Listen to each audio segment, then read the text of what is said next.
आज हम D10 के 10th हाउस के बारे में बात करने जा रहे हैं। D10 का 10th हाउस हमें उस काम के बारे में बताता है जिस काम के द्वारा हम धन कमाना चाहते हैं, या उस काम के बारे में जो धन कमाने के लिए किया जाता है। D10 से हम करियर को देखते हैं, उस काम को देखते हैं जिसमें हम करियर बनाना चाहते हैं। कहने का मतलब यह है कि इस D10 के 10th हाउस से हम करियर से संबंधित जितनी भी बातें हैं उन सभी बातों को जान सकते हैं। इनके बारे में हम इंफॉर्मेशन ले सकते हैं। करियर को लेकर जितने भी प्रश्न हमारे दिमाग में आते हैं उन सभी के जवाब हमें इस D10 के 10th हाउस के द्वारा बखूबी देखने को मिल जाते हैं। जैसे कि कौन से क्षेत्र के अंदर मुझे करियर बनाना चाहिए, या वो कौन सा काम है जिसे मैं करियर के रूप में सिलेक्ट कर सकता हूँ। किसी भी कार्य को करने के लिए ऊर्जा की ज़रूरत होती है, स्टेमिना की ज़रूरत होती है, पावर की ज़रूरत होती है। तो वो ऊर्जा मुझे कहाँ से मिलेगी और उसकी इंटेंसिटी किस प्रकार की रहेगी, ये भी आप D10 के 10th हाउस से जान सकते हैं। आपकी कार्य करने की क्षमता किस प्रकार की रहेगी, कार्य करने की योग्यता आप में किस प्रकार की है। मिली हुई योग्यताओं का आप ज़्यादा से ज़्यादा इस्तेमाल किस प्रकार से कर सकते हैं, इस्तेमाल कर भी पाएंगे या नहीं, ये भी आप D10 के 10th हाउस से जान सकते हैं। कार्य करने के लिए साहस की ज़रूरत होती है, डेयरिंग की ज़रूरत होती है, साथ ही साथ आत्मविश्वास की ज़रूरत होती है। आप में ये गुण किस मात्रा के अंदर मौजूद है, ये भी आप इस D10 के 10th हाउस से जान सकते हैं। किसी भी कार्य करने के लिए महत्वाकांक्षाओं का होना बहुत जरूरी है। आपके अंदर किस प्रकार की महत्वाकांक्षाएं हैं, जो महत्वाकांक्षाएं आप पाले हुए हैं उनकी पूर्ति आप कर पाएंगे या नहीं, ये भी आप D10 के 10th हाउस से जान सकते हैं। किसी भी काम को करने के लिए रिस्क उठानी बहुत ज़रूरी है, और कार्य क्षेत्र के अंदर रिस्क फैक्टर बहुत बड़ा महत्वपूर्ण होता है। आपके अंदर रिस्क फैक्टर कितना मजबूत है, आपके अंदर रिस्क लेने की एबिलिटी किस प्रकार की है, ये भी आप इस 10th हाउस से जान सकते हैं। जो काम आप करते हैं उसके अंदर समाज के द्वारा आपको कितना मान सम्मान मिलेगा, कितनी प्रसिद्धि मिलेगी, आपकी योग्यताओं को, आपके गुणों को, आपकी क्षमताओं को समाज के द्वारा किस तरह से लिया जाएगा, किस तरह से आपकी प्रतिष्ठा रहेगी, ये भी आप इस D10 के 10th हाउस से जान सकते हैं। आप कार्य करने के लिए कितने उत्सुक रहेंगे, कितने उत्साहित रहेंगे, आपका विल पावर कितना मजबूत रहेगा, ये भी आप इस D10 के 10th हाउस से जान सकते हैं। आपको कार्य क्षेत्र के अंदर किस प्रकार के अधिकार मिलेंगे, किस प्रकार की अथॉरिटी के साथ में आप काम करेंगे, आपकी मैनेजमेंट की क्षमता कितनी रहेगी, आपके अंदर स्किल किस प्रकार का रहेगा, ये भी आप D10 के 10th हाउस से जान सकते हैं। और भी बहुत सारी ऐसी बातें हैं जो करियर से संबंधित है। इन सभी बातों का जवाब हमें अगर चाहिए तो हमें इस D10 के 10th हाउस को ही देखना है, और D10 हाउस हमें कभी भी निराश नहीं करता। हमारे मन में करियर को लेकर जितनी भी बातें हैं उन सभी बातों के जवाब हमें इस D10 के 10th हाउस के द्वारा बड़ी आसानी के साथ में मिल जाते हैं। तो आज हम इसी 10th हाउस के बारे में डिटेलिंग करने जा रहे हैं। सबसे पहले हम ये जानने का प्रयास करेंगे कि करियर के रूप में कौन से काम का सिलेक्शन हम कर सकते हैं। तो इसके लिए सबसे पहले हमें ये देखना होता है कि जिस 10th हाउस की हम बात कर रहे हैं उसके अंदर कौन सा ग्रह बैठा हुआ है। वो ग्रह जो 10th हाउस के अंदर प्लेसमेंट लिए हुए है वो हमारे लिए सबसे ज़्यादा महत्वपूर्ण होता है। आपको करना है कि जो ग्रह यहाँ आपको देखने को मिलेगा उसके कारकत्वों को देखिए। मान लीजिए कि आपकी कुंडली के अंदर 10th हाउस के अंदर मंगल बैठा हुआ है, तो आप मंगल के कारकत्वों को देखिए। मंगल साहस का कारक है, मंगल निडरता का कारक है, मंगल ऊर्जा का कारक है, मंगल कार्य क्षमता का कारक है और मंगल टेक्निकल चीज़ों का कारक है। मंगल डंडे के जोर जैसे काम है, जैसे पुलिस डिपार्टमेंट हो गया, मिलिट्री हो गया, इस प्रकार के कामों का कारक है। तो यदि आपकी 10th हाउस के अंदर मंगल के जैसा ग्रह बैठा है तो आप मंगल से जुड़े हुए काम कर सकते हैं, आपको अच्छी सफलताएं मिलेंगी। क्यों? क्योंकि 10वें घर के अंदर मंगल बैठे होने का मतलब है कि आपके कार्य क्षेत्र के अंदर आपकी योग्यताएं मंगल को लेकर भरपूर मात्रा में है।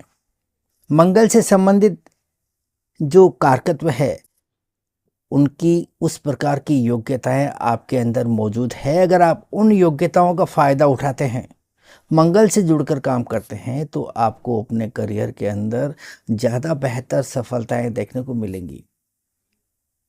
ठीक इसी तरह से मान लीजिए कि आपकी इस कुंडली के अंदर 10th हाउस के अंदर बुध है, तो इसका मतलब ये हुआ कि आपके अंदर बुध से संबंधित योग्यताएं ज़्यादा मात्रा में है।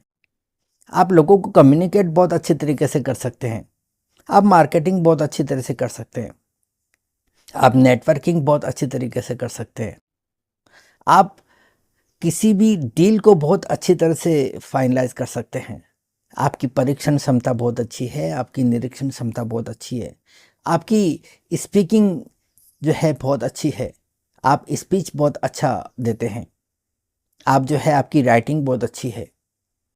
कहने का मतलब आपके 10th हाउस, आपकी कुंडली के अंदर 10th हाउस में बुध के जैसा ग्रह बैठा हुआ है, तो बुध से संबंधित योग्यताएं आपके अंदर भरपूर मात्रा में है। आप अगर इन बुध के अनुसार चलेंगे, अपने कार्य क्षेत्र के अंदर बुध के कारकत्वों का इस्तेमाल करेंगे, तो आपको ज़्यादा बेहतर तरीके से रिजल्ट मिलेंगे और आप अपनी क्षमताओं का सही उपयोग करते हुए एक सफल व्यवसायी बन सकते हैं या अपने कार्य क्षेत्र के अंदर अपना प्रभाव बहुत अच्छी तरह से छोड़ सकते हैं। तो कहने का मतलब ये है कि जो ग्रह आपको इस 10th हाउस के अंदर देखने को मिलता है, आपको उसके सिग्निफिकेशन देखने को होते हैं और जो सिग्निफिकेशन आपके सामने होते हैं उनका सही सही इस्तेमाल करना होता है। उस क्षेत्र के अंदर आपको करियर का सिलेक्शन करना होता है। ये तो हुई करियर के सिलेक्शन की बात 10वें घर में बैठे हुए ग्रह के आधार पर आप देखेंगे कि ऐसे अनगिनत लोग हैं जिनकी कुंडली के अंदर 10th हाउस के अंदर इस प्रकार के ग्रह बैठे होंगे। मान लीजिए कि मंगल है, ऐसे बहुत से लोग हैं, करोड़ों लोग ऐसे आपको मिल जाएंगे जिनकी कुंडली के अंदर 10वें घर के अंदर मंगल बैठा हुआ है। परंतु क्या सभी लोगों को एक समान सफलताएं मिलेगी? क्या सभी का करियर एक जैसा प्रभावशाली रहेगा? इसके अंदर बहुत से लोग आपको ऐसे भी मिल जाएंगे जो सामान्य स्तर की सफलताओं को लेकर काम कर रहे हैं। कुछ लोग ऐसे हैं जो अपने एकदम हाईएस्ट लेवल के ऊपर काम कर रहे हैं, तो कुछ मध्यम दर्जे के भी आपको देखने को मिल जाएंगे। अब ऐसा जो विविधता हमें देखने को मिल रही है, इसके पीछे रीज़न क्या है? हम इस प्रकार से कैसे देखकर बता सकते हैं कि कौन सा आदमी किस प्रकार की सफलताओं को प्राप्त करने जा रहा है 10th हाउस में बैठे हुए ग्रहों के आधार पर? तो इसके लिए हमें यह देखना होता है कि जो ग्रह आपके इस 10th हाउस के अंदर बैठा हुआ है उसकी वास्तविक स्थिति किस प्रकार की है। मान लीजिए कि आपके इस कुंडली के अंदर 10th हाउस में मंगल है, तो मंगल, सबसे पहले तो आपको मंगल की स्थिति को ही देख लेना है कि मंगल की वास्तविक स्थिति कैसी है, उसको राशि बल कैसा मिला है, स्थान बल तो उसको मिला हुआ ही है, बाकी स्थितियां जो है कितनी फेवर करती है। और इसकी जो वास्तविक स्थिति है वो हमें जन्म कुंडली के द्वारा पता चलती है कि जन्म कुंडली के अंदर उसकी स्थिति कैसी है।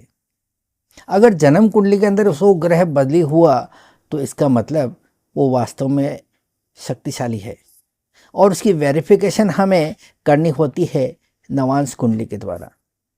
अगर वो लगन कुंडली में भी अच्छा है, नवांश कुंडली के अंदर भी बेहतर स्थिति में है, और D10 के अंदर वो एक अच्छी पोजीशन लिए हुए है, इसका मतलब आप उस ग्रह के सिग्निफिकेशन को पकड़ के रखिए, उस सिग्निफिकेशन का बहुत अच्छी तरीके से इस्तेमाल कीजिए। ये ग्रह आपको बहुत अच्छी सफलताएं दिला सकता है। परंतु अगर वो ग्रह कमज़ोर हुआ तो फिर आपको उस लेवल के अनुसार ही जो है सफलताएं मिल सकती है। अब हम बात कर लेते हैं दृष्टियों की। जो ग्रह 10th हाउस में बैठे हुए ग्रह को दृष्टि दे रहा है वो बहुत महत्वपूर्ण हो जाता है।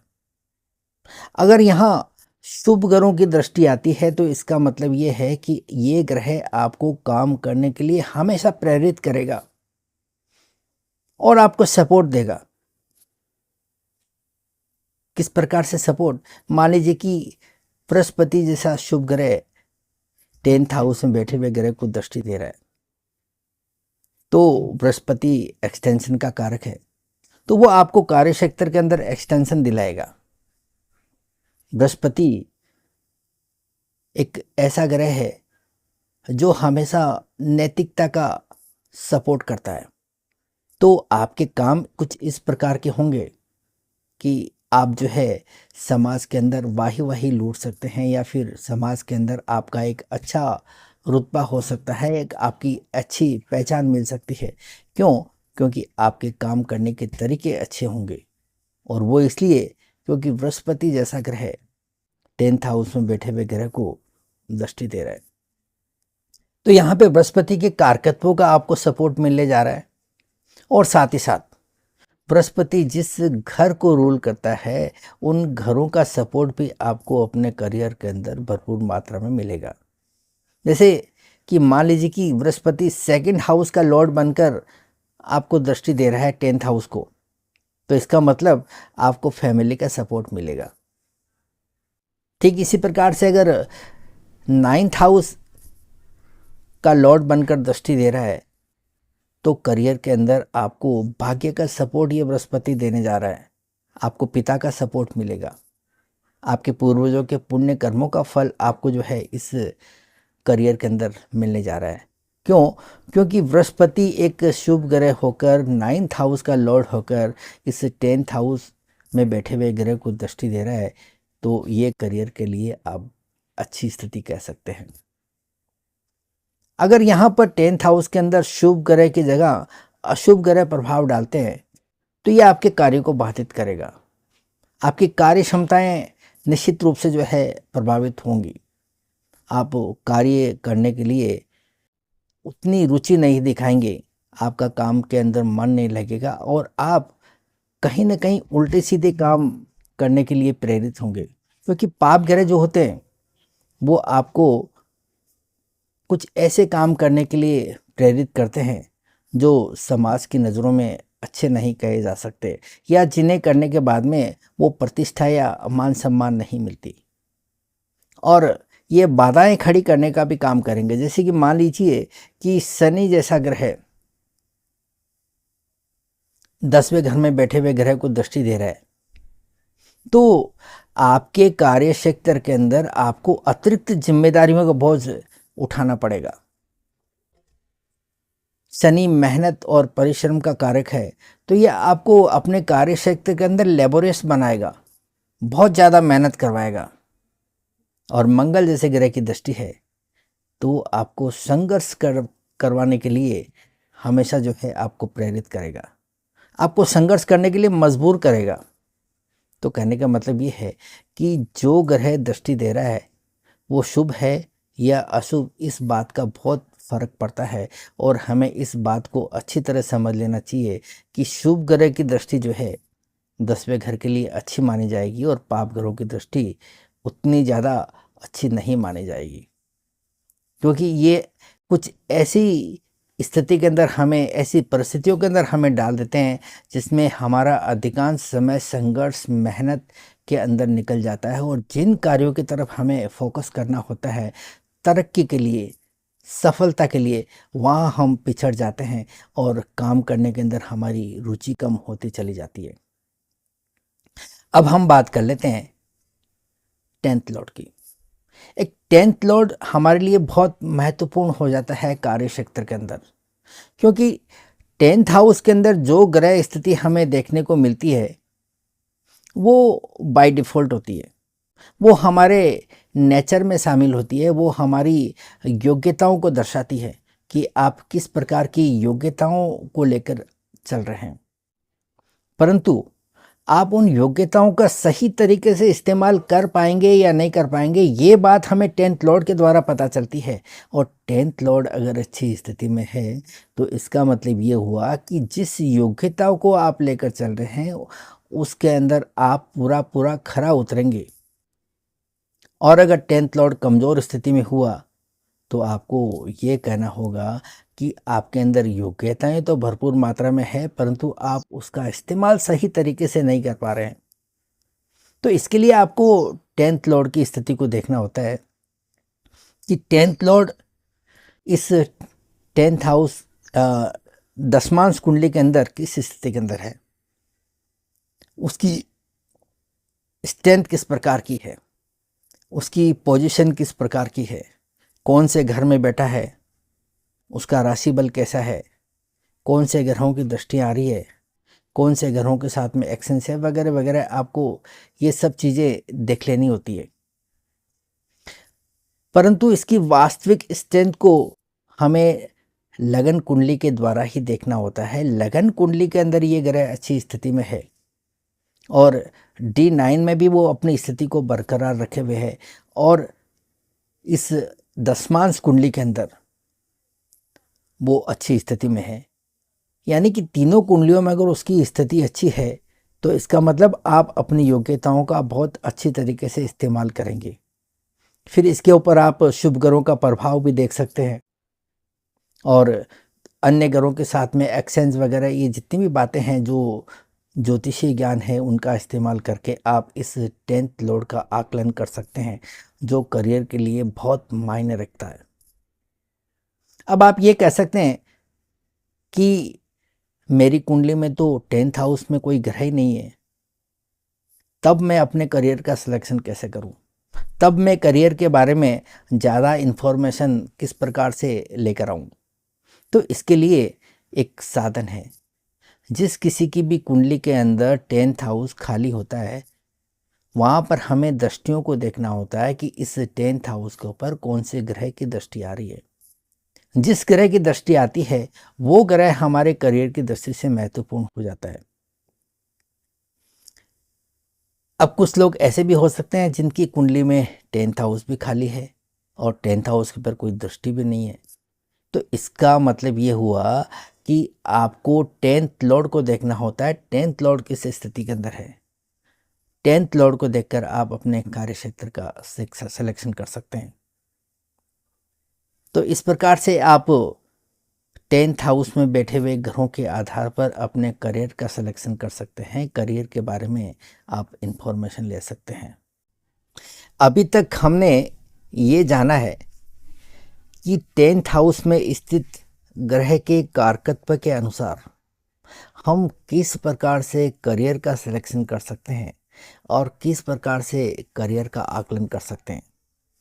परंतु 10th हाउस में बैठे हुए ग्रह को वातावरण प्रदान करने का काम राशियां करती है।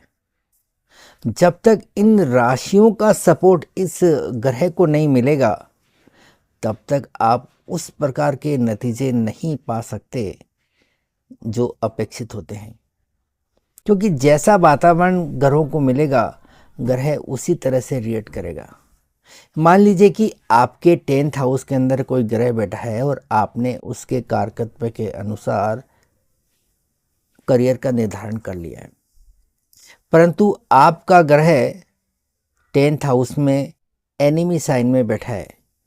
इसका मतलब हुआ कि आपको कार्य करने के लिए विपरीत परिस्थितियों से गुजरना होगा, आपको संघर्ष करना होगा, आपको अथक प्रयत्न करना होगा, तभी जाकर आपको कुछ न कुछ जो है हासिल हो पाएगा। ये ठीक वैसा ही है जैसा एक नाविक हवा के विपरीत दिशा के अंदर नाव चलाता है तो उसे बहुत मेहनत करनी पड़ती है, बहुत अथक प्रयत्न करने के बाद वो किसी न किसी तरह से जो है अपने गंतव्य तक पहुंचता है। परंतु अगर हवाओं का डायरेक्शन सही हो तो नाविक को आसानी रहती है और वो बहुत शीघ्रता के साथ में, गतिशीलता के साथ में अपने गंतव्य की तरफ आगे बढ़ता है। यही बात ग्रहों के ऊपर लागू होती है। कोई भी ग्रह यदि अपनी शत्रु राशि के अंदर हो तो फिर उसे परेशानियों का सामना करना पड़ता है और रिजल्ट जो मिलने चाहिए वो नहीं मिल पाते हैं, क्योंकि उसकी एनर्जी का अधिकांश हिस्सा जो तरक्की के अंदर जाना चाहिए था वो उसकी नेगेटिविटी के अंदर चला जाता है, संघर्ष के अंदर चला जाता है, विपरीत परिस्थितियों से जूझने के अंदर चला जाता है। इसके विपरीत यदि वही ग्रह अपने मित्र राशि के अंदर हो या स्वय राशि के अंदर हो या मूल त्रिकोण राशि के अंदर हो तो इस प्रकार के ग्रह को अनुकूल वातावरण मिलता है और व्यक्ति काम करने के लिए सरलतम परिस्थिति से गुजरते हुए फ्रीडम के साथ में काम करता है। उसे काम करने की स्वतंत्रता मिलती है, आज़ादी मिलती है। ठीक वैसे ही जैसे आप अपने घर के अंदर होते हैं तो अपने मन के मुताबिक निर्णय ले सकते हैं, ठीक उसी तरह से कोई ग्रह अगर स्वय राशि के अंदर हो या मित्र राशि के अंदर हो तो अपने निर्णय लेने के अंदर उसे किसी दूसरे के ऊपर निर्भर नहीं रहना पड़ता। व्यक्ति फ्रीडम के साथ में काम कर सकता है और जब व्यक्ति को काम करने की फ्रीडम मिलती है, आज़ादी मिलती है, अनुकूल वातावरण मिलता है तो वो काम अच्छे तरीके से करता है और काम अच्छी तरह से करता है तो फिर उसे सफलता भी बड़े लेवल की मिलती है। ठीक इसी तरह से कोई ग्रह यदि उच्च राशि के अंदर हो तो उसे काम करने के लिए उच्चतम परिस्थितियां मिलती है। उसकी सोच बड़ी होती है, इरादे बड़े होते हैं और बड़े इरादे के साथ में जब काम करता है और अनुकूल परिस्थितियां मिलती है, सपोर्ट मिलता है तो उसकी प्रगति भी उसी तरह से देखने को मिलती है। परंतु अगर कोई ग्रह नीच राशि के अंदर हो तो उसे शून्य से स्टार्ट करना पड़ता है, कहीं से उसको सपोर्ट नहीं मिलता है, परंतु वो अपनी मेहनत के द्वारा, अपने प्रयासों के द्वारा लगातार काम करे तो आगे बढ़ता रहता है और एक न एक दिन अपनी मंजिल तक पहुंचता है। तो इस प्रकार से जो राशियां होती है वो ग्रहों के लिए एक वातावरण प्रदान करती है और इस वातावरण का ग्रहों के परिणाम के ऊपर बहुत गहरा असर हमें देखने को मिलता है। अब हम बात करते हैं राशि तत्वों की। यदि आपका ग्रह 10th हाउस के अंदर अग्नि तत्व की राशियों के अंदर है, फायर एलिमेंट में, तो इसका मतलब ये है कि आप अपने कार्य क्षेत्र के अंदर प्रामाणिक रहेंगे।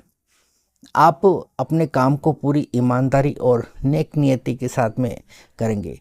आप अपने काम के अंदर काफ़ी प्रैक्टिकल रहेंगे।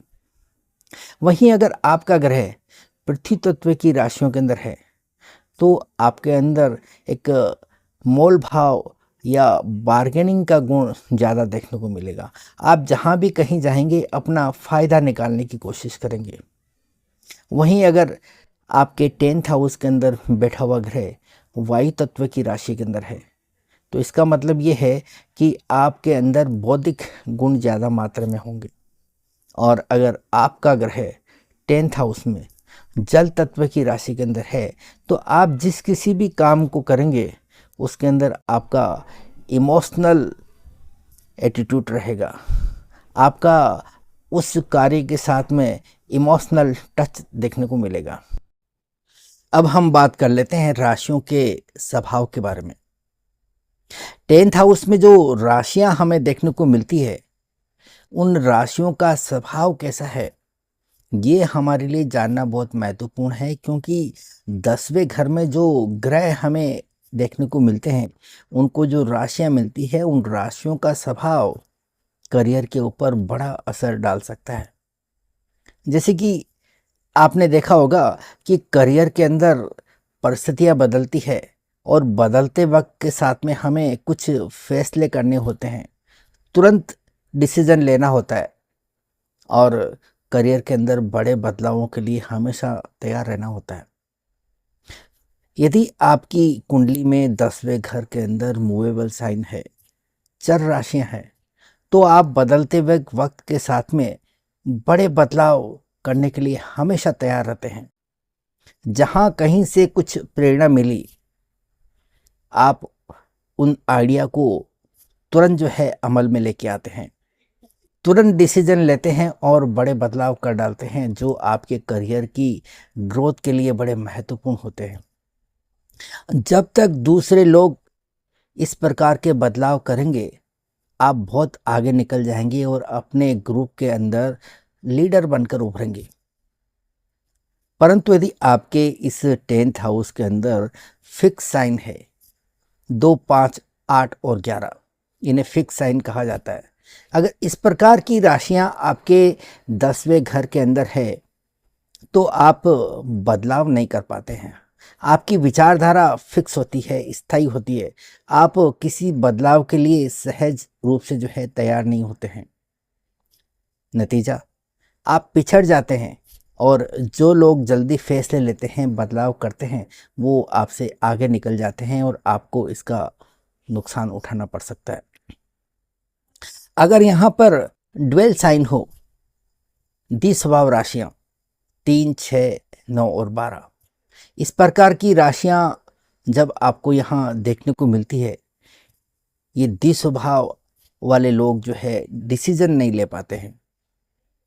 ये करूं या वो करूं, करूं या नहीं करूं, इस प्रकार के विचारधारा के अंदर चलने वाले लोग सही समय पर सही फैसले नहीं कर पाते हैं। इसलिए इस प्रकार के लोग भी जो है पिछड़ जाते हैं। इन्हें डिसीजन लेने के अंदर बहुत वक्त लगता है, काफ़ी सोच विचार करते हैं, और इस सोच विचार की प्रक्रिया में अतिरिक्त समय लग जाने के कारण ये लोग सही समय पर सही डिसीजन नहीं ले पाते। अब यहाँ जो चर राशियां वाले लोग होते हैं, उनका स्वभाव कुछ इस तरह का होता है कि वो एक जगह पर टिक कर काम नहीं कर पाते। अगर आपकी इस D10 के 10th हाउस के अंदर कोई मूवेबल साइन आपको दिखाई दे रहा है, 1, 4, 7 और 10, इस प्रकार की राशियां जब आप इस 10वें घर के अंदर देखेंगे, तो आप जिस किसी भी कार्य क्षेत्र का सिलेक्शन करेंगे, तो आपको बड़े सोच समझकर काम करना होता है, सोच समझकर डिसीजन लेना होता है। क्योंकि अगर आपने एक जगह बैठकर कोई किया जाने वाला काम सिलेक्ट कर लिया, तो फिर आपको बड़ी परेशानी आ सकती है, क्योंकि आप इस तरह का काम नहीं कर सकते। आप एक जगह टिक कर नहीं बैठ सकते। आपको ऐसा काम चाहिए जहां आपको घूमना फिरना पड़े, जहां आपको चलते चलते काम करना पड़े, जिस काम के अंदर गतिशीलता हो। जैसे कि आप मार्केटिंग का काम बहुत अच्छा कर सकते हैं, आप कम्युनिकेशन का काम बहुत अच्छा कर सकते हैं, आप ट्रेवलिंग का काम बहुत अच्छा कर सकते हैं। क्यों? क्योंकि इस प्रकार के काम के अंदर आपको एक जगह बैठना नहीं होता है, आपको चलते फिरते जो है काम करना होता है। वहीं अगर आपकी कुंडली के अंदर 10वें घर के अंदर फिक्स साइन है, यानी कि 2, 5, 8 और 11, तो आपको इस प्रकार के काम का सिलेक्शन करना चाहिए जो एक जगह बैठकर किया जा सके। यदि आप घूमने फिरने वाले काम करना चाहेंगे, तो आपको जो है दिक्कतें आएगी। ठीक इसी प्रकार से अगर आपके 10th हाउस के अंदर मूवेबल साइन है 1, 4, 7, 10, तो आपको इस प्रकार के कामों का सिलेक्शन करना होगा जिसके अंदर जो है गतिशीलता हो। परंतु अगर आपके फिक्स साइन है, तो आपको स्थायी स्वरूप के काम करने होंगे। जैसे कि कंस्ट्रक्शन हो गया, या आपको जो है कोई बड़ी प्रोडक्ट का मैन्युफैक्चरिंग हो गया, तो इस प्रकार के अगर काम करेंगे तो आपको ज़्यादा सफलताएं मिलेंगी। अगर चर राशियां हैं मूवेबल साइन, तो आपको मार्केटिंग, ट्रेवलिंग, टेलीकम्युनिकेशन, इस प्रकार के कामों को करने के अंदर आपको ज़्यादा सुविधा मिलेगी, ज़्यादा सहूलियत मिलेगी, क्योंकि आपको इस प्रकार की राशियां सपोर्ट करते हुए नजर आएंगी।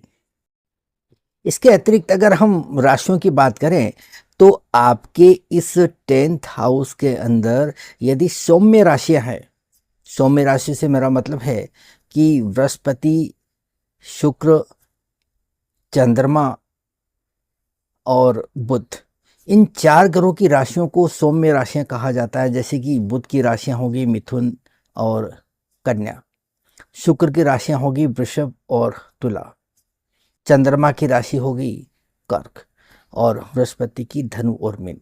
ये जो 7 राशियां होती है इन 4 ग्रहों की, इन्हें आप सौम्य राशियां कह सकते हैं। और इन सौम्य राशियों के अंदर कोई ग्रह आपको देखने को मिलता है, तो इसका मतलब हुआ कि आपके अंदर कोई न कोई स्किल जरूर है।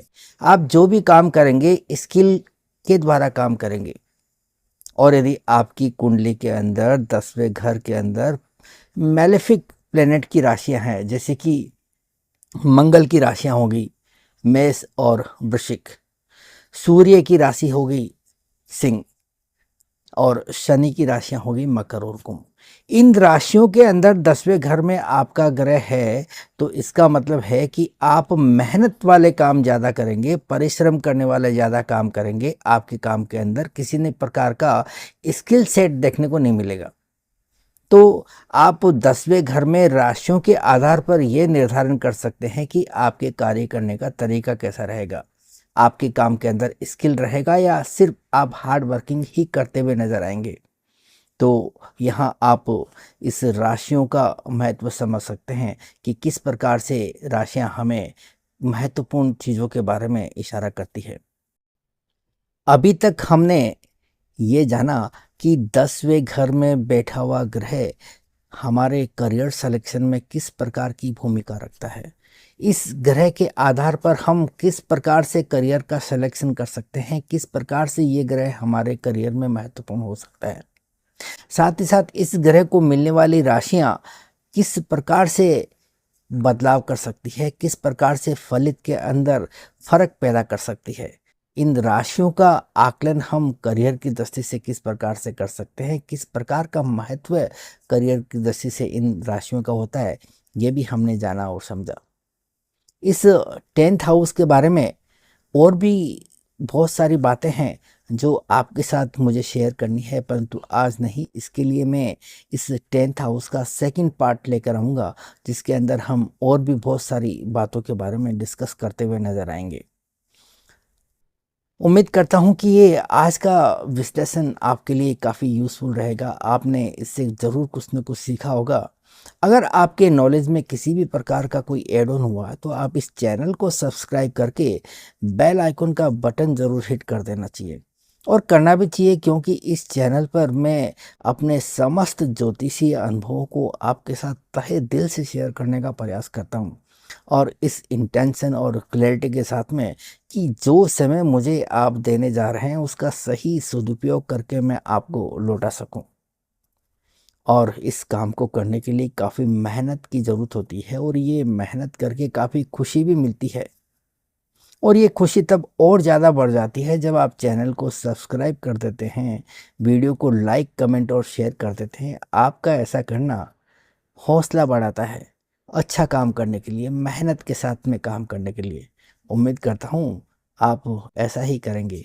और हाँ, आप में से कोई भी किसी भी समस्या पर मुझसे कोई कंसल्टेंसी लेना चाहे, अपने बर्थ चार्ट का एनालिसिस करवाना चाहे, या फिर मुझसे ज्योतिष सीखना चाहे, तो आप नीचे दिए हुए नंबरों पर डायरेक्ट कॉल कर सकते हैं या फिर व्हाट्सएप मैसेज कर सकते हैं। तो आज के लिए इतना ही। मिलते हैं अगली वीडियो में और किसी नई जानकारी के साथ में। तब तक के लिए इजाज़त। Thank you.